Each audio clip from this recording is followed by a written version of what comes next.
Enggak, masih. Ya, coba ya.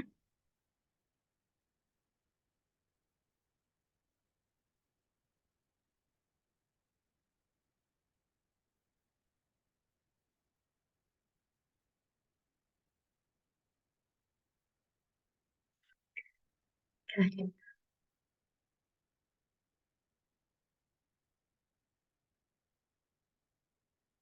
Assalamualaikum warahmatullahi wabarakatuh.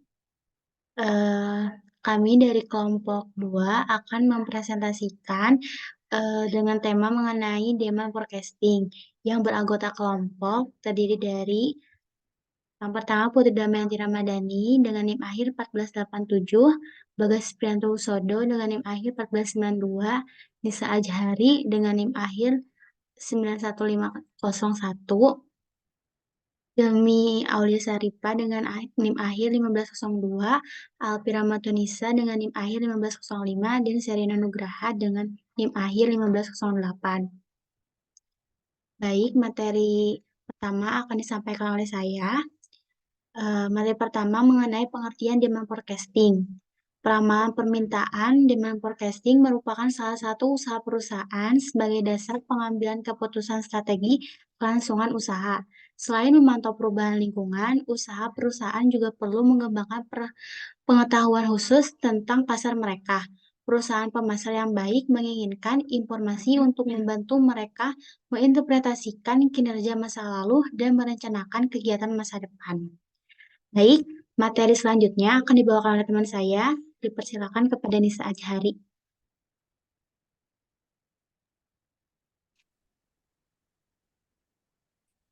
Baik, yang selanjutnya ada metode peramalan. Yang pertama ada metode kualitatif. Metode kualitatif pada umumnya digunakan apabila data kuantitatif tentang permintaan masa lalu tidak tersedia atau akurasinya tidak memadai. Yang kedua ada metode kuantitatif. Peramalan berdasarkan metode kuantitatif intrinsic forecasting mempunyai asumsi bahwa data permintaan masa lalu dari produk atau item yang diramalkan mempunyai pola yang diperkirakan masih berlanjut ke masa yang akan datang. Baik, materi selanjutnya akan dibawakan oleh Alpira Matunisa. Yang selanjutnya ada metode time series. Metode time series adalah metode peramalan dengan menggunakan analisa pola hubungan antara variabel yang akan diperkirakan dengan variabel waktu. Peramalan suatu data time series perlu memperhatikan tipe atau pola data. Yang pertama, metode freehand atau simple average. Metode freehand adalah metode time series yang bersifat subjektif. Langkah pertama adalah memplotkan data historis permintaan dalam suatu grafik. Kemudian, dengan melihat pola data tersebut secara visual, manual, dan logis, ditentukan titik permintaan untuk masa yang akan datang. Lalu yang kedua ada metode moving average. Peramalan moving average menggunakan sejumlah data aktual masa lalu untuk menghasilkan peramalan. Dan yang ketiga ada metode weight moving average. Penerapan metode ini dilakukan dengan pemilihan data yang akan dimasukkan sebagai data aktual basis, kemudian memilih bobot masing-masing nilai. Secara umum, jika kita memperkirakan data terbaru merupakan prediktor yang terbaik bagi nilai masa depan daripada data yang lama. Lalu yang keempat ada metode exponential smoothing. Pengertian dasar ini adalah nilai ramalan pada tahun selanjutnya merupakan nilai aktual pada periode tahun saat ini ditambah dengan penyesuaian yang berasal dari kesalahan nilai peramalan yang terjadi pada periode tahun tersebut. Lalu yang terakhir ada metode regresi linear. Metode kecenderungan dengan regresi merupakan dasar garis kecenderungan untuk satu persamaan sehingga dengan persamaan tersebut dapat diproyeksikan hal yang akan diteliti pada masa yang akan datang. Untuk peramalan jangka panjang, penetapan peramalan ini sangat baik. Data yang dibutuhkan untuk metode tahunan, semakin banyak data yang dimiliki, semakin banyak hasil yang diperoleh. Baik, materi selanjutnya akan dibawakan oleh Hilmi Aulia Saripah. Dipersilahkan. Ini saya bahas dengan kebebasan yang diambil dari jurnal yang mendapat. Yang pertama ada fenomena atau muncul dalam hal bahan baku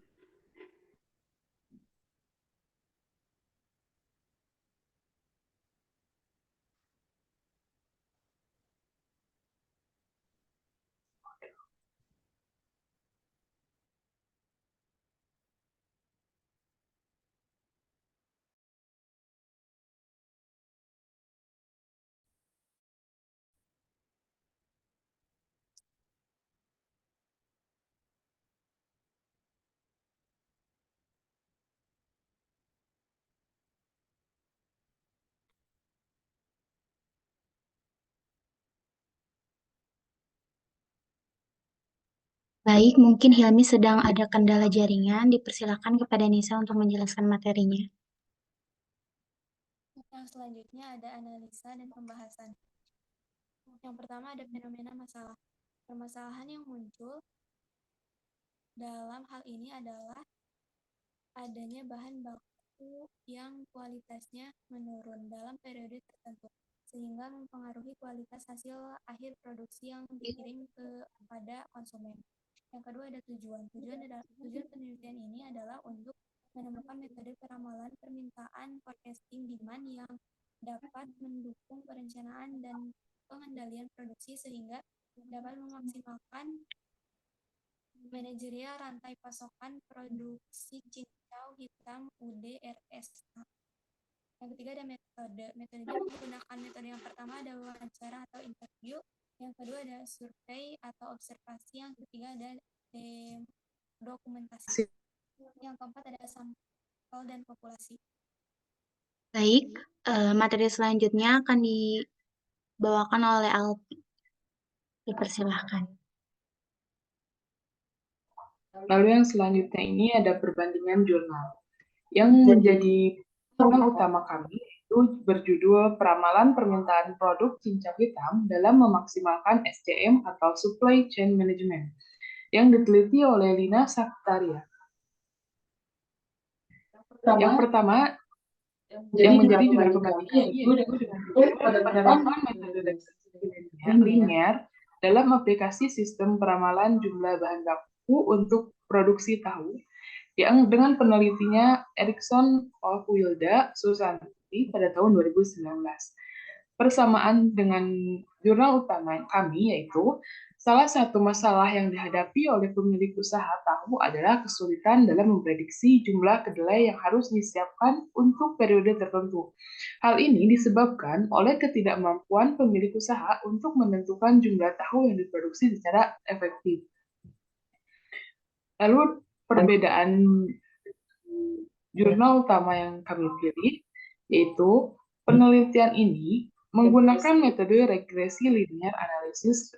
Regresi adalah suatu metode statistik yang mengamati hubungan antara variabel terikat Y dan serangkaian variabel bebas seperti X1 dan XP dan lain-lain.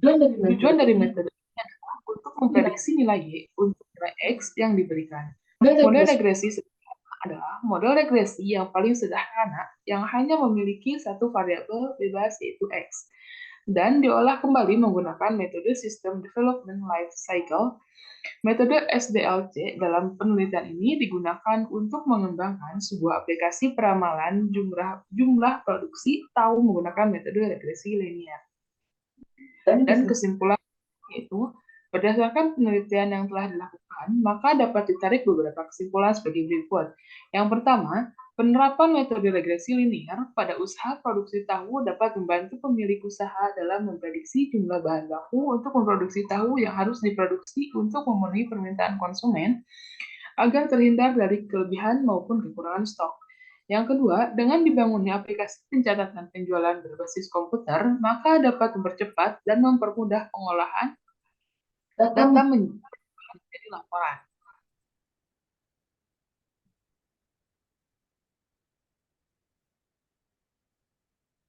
Baik, materi selanjutnya akan dibawakan oleh Nisa.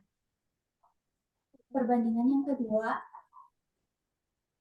dengan jurnal utama kami yaitu demand forecasting pada industri jus siap minum.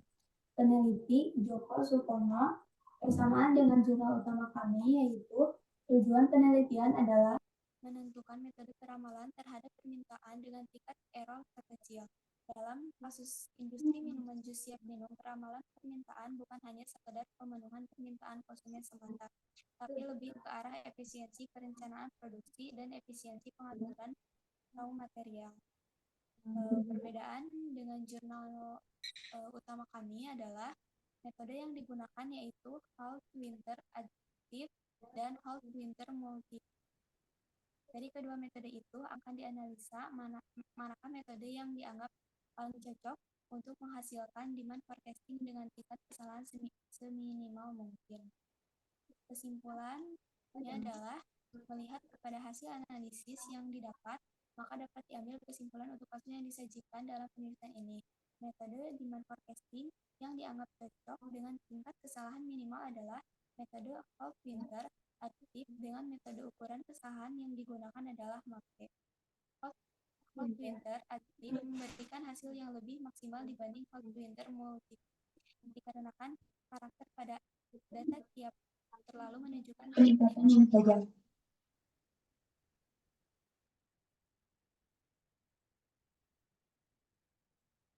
Baik, materi selanjutnya akan saya bawakan. Selanjutnya adalah jurnal mengenai peramalan permintaan produksi wafer stick di PT Garuda Food Putra Putri Jaya. Dengan peneliti Poppy Marcelina Kristiani David Andrian. Dari persamaan dengan jurnal yang kami temukan, yang pertama adalah tahapan dalam penelitian yang diawali dengan pengumpulan data, kemudian pemisahan model peramalan yaitu dengan metode moving average dan metode eksponensial. Selanjutnya mengevaluasi hasil dari peramalan yang telah dilakukan masuk ke pemilihan metode terbaik dengan membandingkan hasil nilai error. Setelah melakukan perbandingan akan mendapatkan metode yang dapat digunakan untuk melakukan peramalan produksi. Selanjutnya adalah perbedaannya. Perbedaannya adalah tujuan dari penelitian ini yaitu untuk mengidentifikasi dan menganalisis hasil peramalan produksi wafer stick dengan menggunakan metode peramalan moving average dan exponential smoothing. Dari kesimpulan tersebut, dari hasil analisis yang telah dilakukan, ada beberapa kesimpulan, yang diantaranya pada perhitungan peramalan menggunakan metode moving, pada perhitungan peramalan menggunakan metode eksponensial. Sehingga untuk mengidentifikasi dan menganalisis hasil peramalan, produk wafer stick berdasarkan perbandingan hasil didapatkan nilai error dari masing-masing metode yang paling tepat digunakan. Selanjutnya adalah jurnal mengenai peramalan permintaan produk.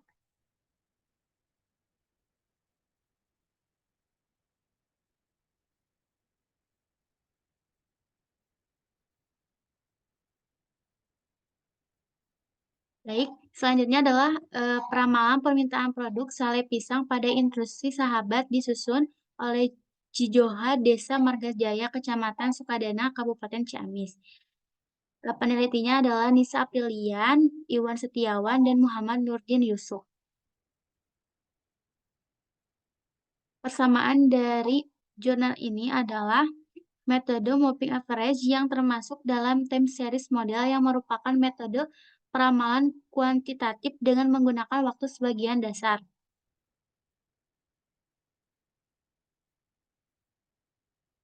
Perbedaannya adalah tujuan penelitian untuk mengetahui yang pertama, pertumbuhan permintaan sel pisang Sahabat selama bulan Maret sampai dengan bulan Desember tahun 2020. Yang kedua, perkembangan permintaan sale pisang Sahabat untuk 10 bulan ke depannya. Terus kesimpulannya adalah hasil ramalan atau perkiraan pertumbuhan permintaan sale pisang selama bulan Maret 2019 sampai Desember 2020 dengan metode single moving average, perkembangan permintaan sale pisang sahabat mengalami fluktuasi yang menyebabkan gerakan data berkala tidak teratur, yang disebabkan oleh peristiwa-peristiwa yang terjadi pada permintaan sale pisang.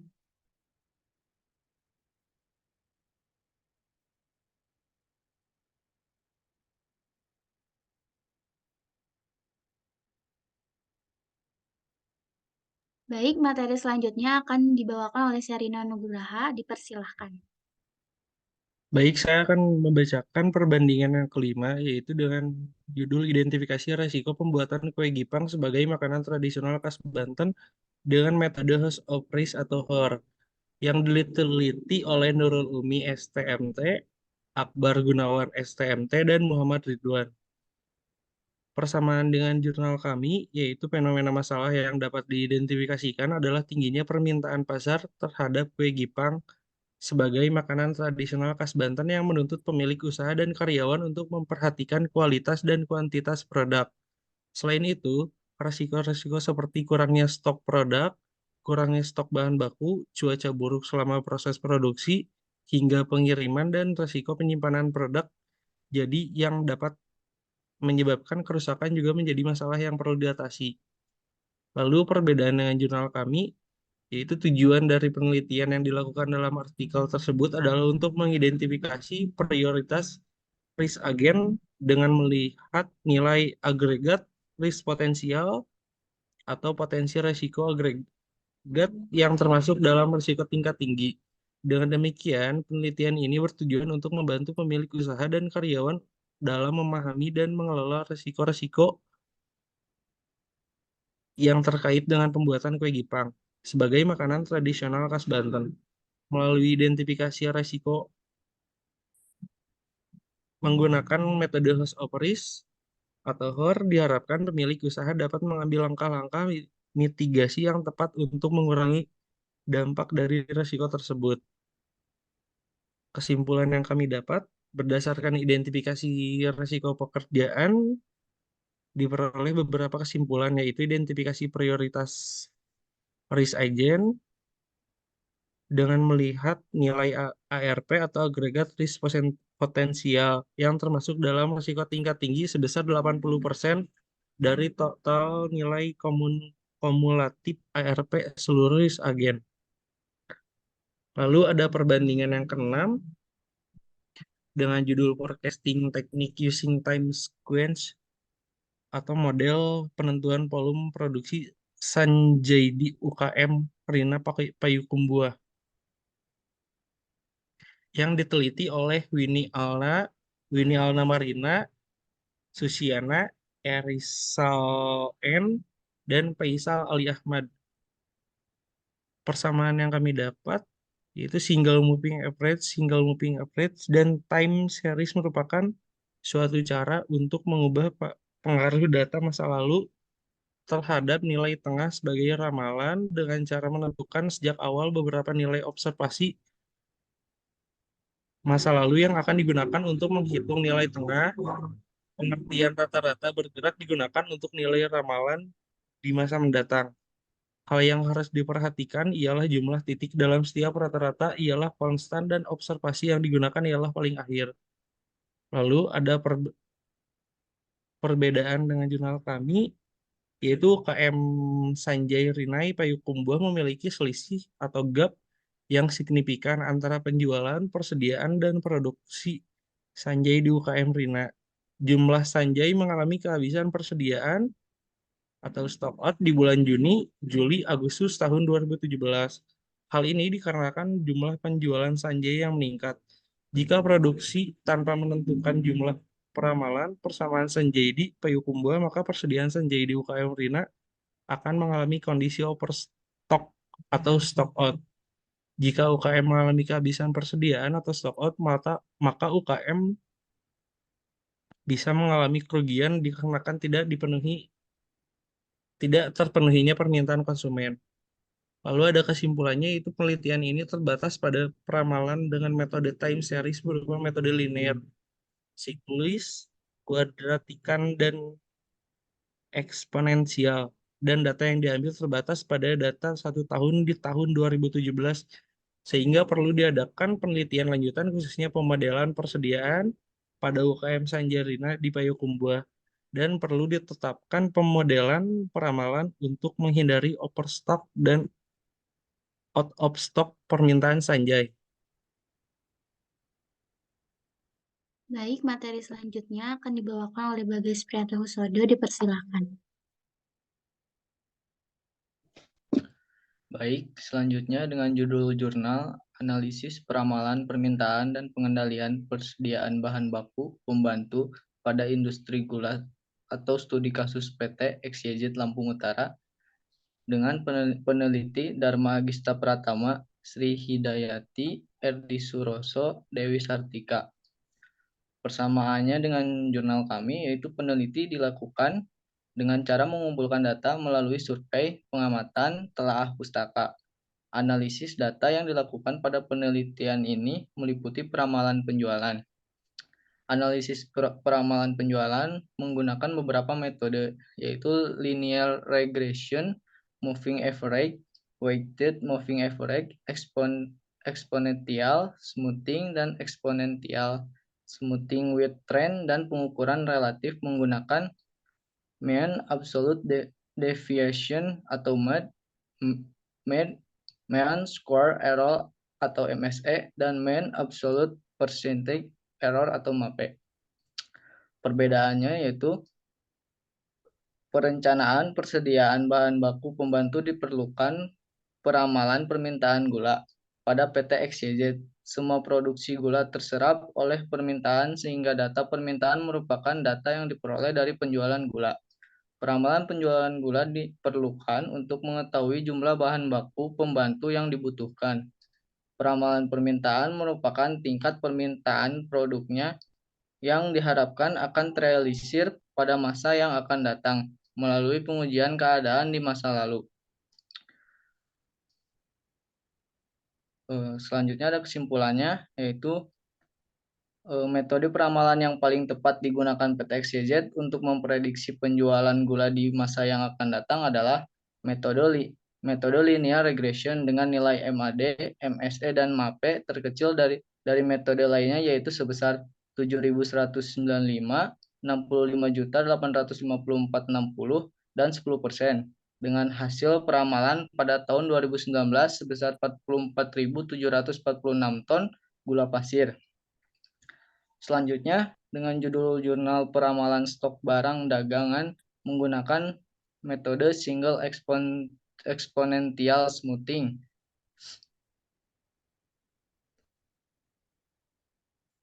Dengan peneliti Saiful Nur Budiman. Persamaannya dengan jurnal kami, forecasting kebanyakan menggunakan data time series untuk meramalkan prediksi data di masa mendatang. Data time series ini dilihat sebagai suatu representasi dari realisasi suatu variabel random yang mempunyai interval waktu yang sama dan diamati pada suatu periode tertentu. Selanjutnya ada perbedaannya. Toko Nurnani terletak di Jalan Merdeka nomor 10, Ngunut, Tulungagung, merupakan salah satu toko yang selalu ramai dengan barang dagangan yang dijual secara grosiran ataupun eceran. Toko ini dikelola oleh Bu Nurnani sendiri untuk manajemen barang dagangannya.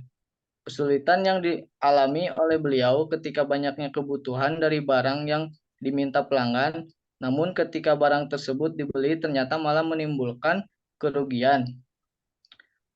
Penyebab utamanya adalah terlalu banyaknya restock barang pada salah satu jenis barang dagangan saja, sementara barang dagangan lainnya luput dari perhatian. Perlu adanya proses kontrol yang baik untuk restock barang, salah satunya yang peneliti tawarkan di sini adalah menggunakan prediksi restock barang dagangan menggunakan single exponential smoothing. Selanjutnya ada kesimpulannya, yaitu dari hasil uji coba pada penelitian ini didapatkan nilai MSE terkecil untuk produk beras koi 5 kg, MSE terkecil untuk produk minyak bimolis 900, nilai MSE terkecil digunakan sebagai indikator terbaik untuk peramalan produk terkait pada periode berikutnya. Sehingga nilai peramalan dari data time series tersebut kurang begitu maksimal. Penelitian ke depannya mungkin bisa menggunakan metode yang lebih baik lagi, di mana mampu meramalkan suatu nilai berdasarkan input data time series yang singkat. Baik, materi selanjutnya akan dibawakan oleh Hilmi Aulia Saripa. Dipersilakan. Di sini akan dibacakan perbandingan. Yang pertama itu analisis forecasting demand dengan metode linear exponential smoothing, studi pada produk batik Fendi di Klaten. Penelitinya adalah Nia Kusumawati dan kawan-kawan. Di sini ada perbedaan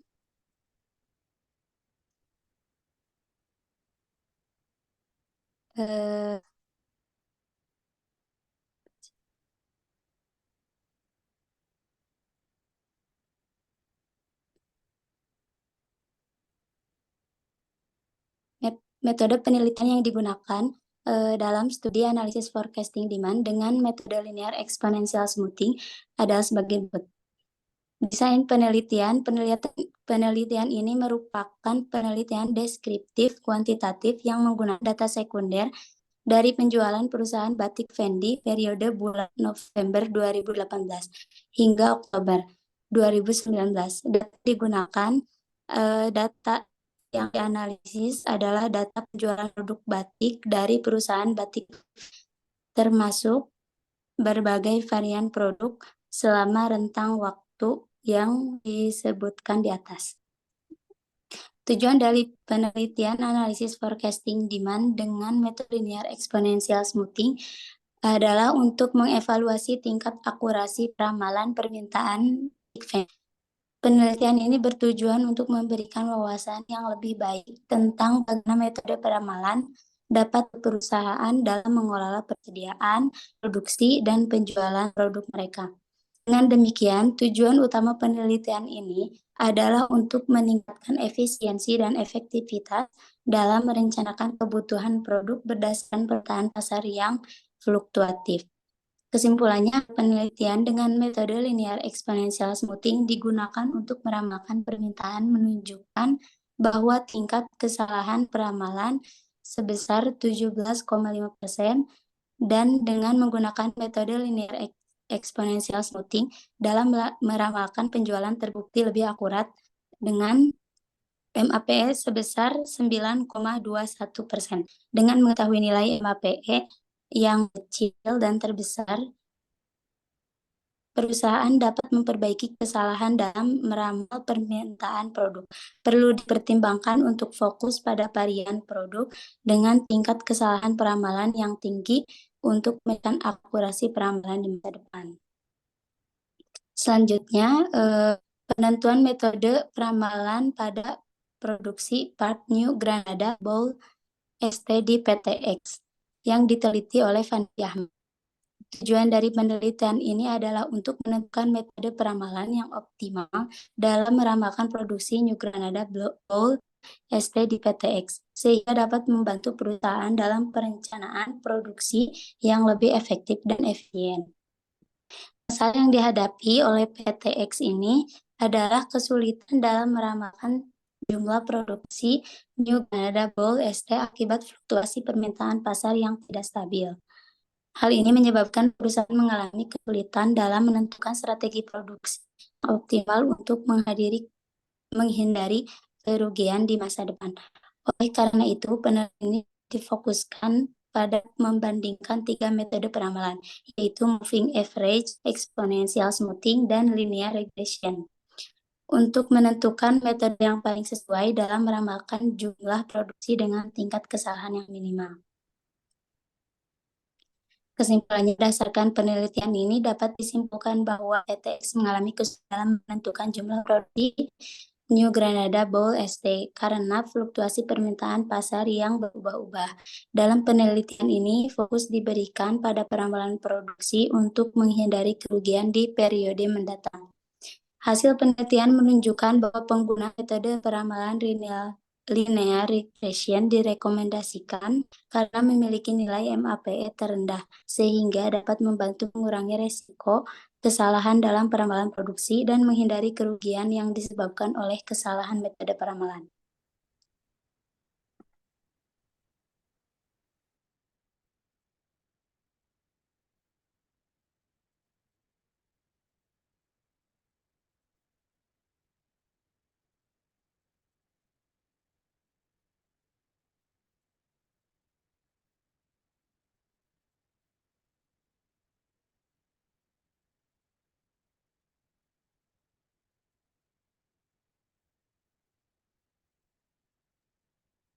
Baik, di sini saya menyampaikan sedikit kesimpulan dari apa yang kita bahas dan kita teliti. Kesimpulannya adalah berdasarkan hasil penelitian dan analisis data yang dilakukan, diperoleh kesimpulan dan saran sebagai berikut. Yang pertama itu aplikasi peramalan dengan model time series dan metode pemulusan eksponensial dapat memberikan hasil peramalan permintaan yang efektif untuk memprediksi permintaan konsumen UDRSA terhadap produk cincau hitam tahun 2016.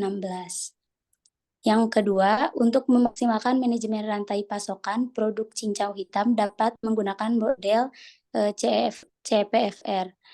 Yang ketiga, MAIDI peramalan permintaan yang dilakukan dapat dikembangkan untuk menghasilkan peramalan lebih baik dan akurat.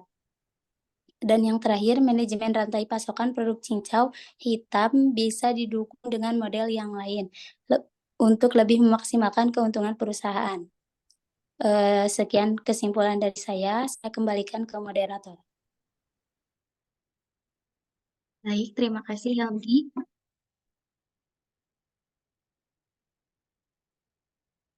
Mungkin cukup sekian presentasi yang kami sampaikan. Mohon maaf bila masih banyak kekurangan dan kesalahannya. Sekian dari kami. Wassalamualaikum warahmatullahi wabarakatuh.